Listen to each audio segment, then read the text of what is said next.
everybody, and welcome back to another video. Today I'm going to be showing you guys how to wet sand a scratch out of yours or your client's vehicle. The scratch we're going to be working on today starts right here and makes its way all the way up to about here. This scratch was inflicted from a tree branch on a trail. The first thing you want to do when approaching a scratch like this is wash the panel you're either working on or the entire vehicle if you're going to be approaching different areas of it. In this case, I just did this back panel and then I went ahead and clayed it, so the surface is super smooth and it's ready to be wet sanded. The first thing we're gonna need is water in a spray bottle. I have distilled water in here just because it was in the garage, but you can use tap water. It doesn't really matter because you are gonna go ahead and correct the surface after you use this. The next thing we'll need, and probably the most important part of this project, is the sandpaper. This is 3M 2000 grit. The scratch isn't too bad, so I'm essentially going to one-step it with the sandpaper and just use the 2000. If it was deeper, I would start with 1000 and move on to 3000 to smoothen those scratches out. But for this, 2000 is gonna be perfect. This next product isn't completely necessary, but I definitely think it helps. These are KXK Dynamics Rid Sticks. They're these super small sanding blocks that you wrap the sandpaper around. This gives you super even pressure applied to the paint so you don't get any deep gouges with the sandpaper. You don't have to use these. There's many different things I've seen people use, like household products, like magic erasers, sponges, pretty much anything that maintains its shape and you know you can get even pressure with. If you're an expert, you could also just use your hand, but I like to use a block. Just before we get sanding, I want to show you guys the method I'm going to be using with the block. So we're not going to be going north and south, and we're not going to be going east or west. We're actually going to go on a horizontal pattern. And on top of that horizontal pattern, we're going to take the block and turn it 45 degrees, so it's also working on a horizontal axis. This basically eliminates any gouging that could possibly happen. If you're working perpendicular to the motion you're going in, and the front of this block catches, you could gouge that sandpaper into the paint and you're gonna have a hard time removing that scratch. The same if you're going parallel, this front two edges right here, they could catch and gouge the paint. You wanna eliminate any possibility of that whatsoever, so we're gonna go on a 45 and keep it minimal. Once the vehicle is fully prepped, you can take your water and spray it on the panel where the scratch is. Once the area is heavily saturated, you can take your sandpaper, wrap it around your block of choice, take your water once again and wet that sandpaper. Lots of people do soak their sandpaper in a bucket. I'm not a huge fan of that. I don't really think it's necessary. Once the surface is saturated and your paper's wet, we can go ahead and start sanding. How we're gonna do this is 2 full passes. So we're gonna start on this left side, move all the way to the right and back, and then all the way to the right and back again. Wipe it clean, blow it dry, check our progress. Sanding is all about not going too far. You really don't want to burn through this clear coat. That's pretty much the worst thing that could happen to a detailer. So if you work in small increments, eliminating the scratch, you can get this done safely.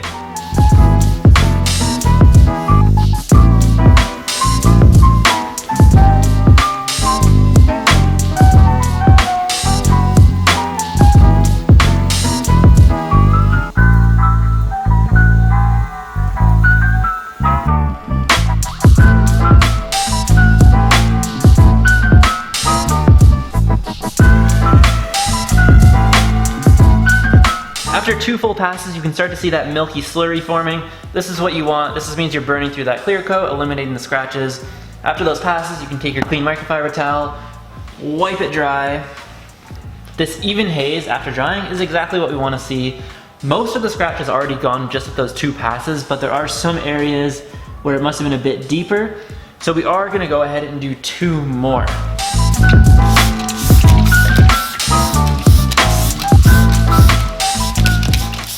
One thing to remember when sanding, you are going to be applying 0 pressure. You're gonna want the sandpaper to be doing all the work. I've seen a lot of people lean into it and you're basically doing the same thing as holding the block the wrong way. You're getting gouges and they're gonna be super hard to remove. Just lightly, just making sure it's making contact, no need to apply pressure.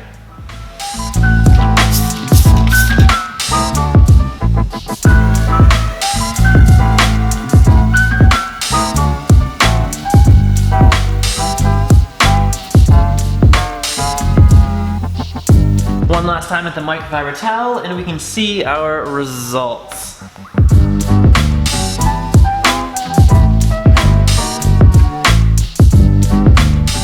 As you can see now, the area that we sanded has a super uniform look to it. This is exactly what we're looking for. Those remaining scratches that we can see, they're now gone, so it's time to remove this haze, these sanding marks left over from the wet sanding. This is where you guys have options. You could take a clean microfiber towel, wrap it around the sanding block that you were using, in this case the Rid Stick, apply some compound and buff this out by hand.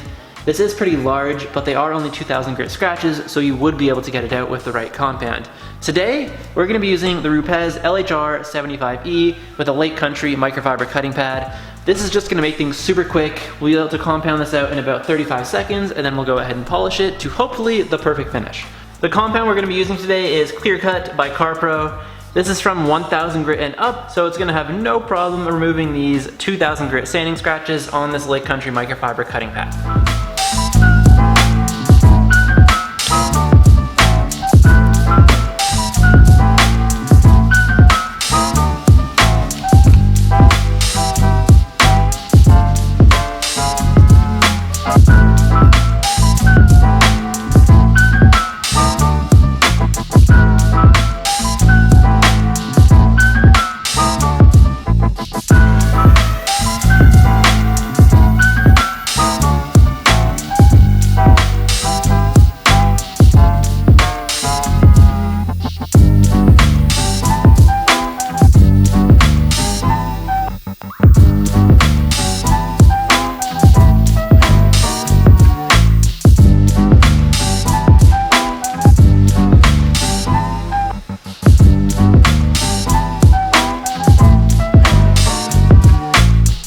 And just like that, all of those branch scratches are completely gone. Now, there is a little bit of a haze from the microfiber cutting pad, so I'm just gonna hit it with a microfiber polishing pad real quick, and then I'll pick you guys back up.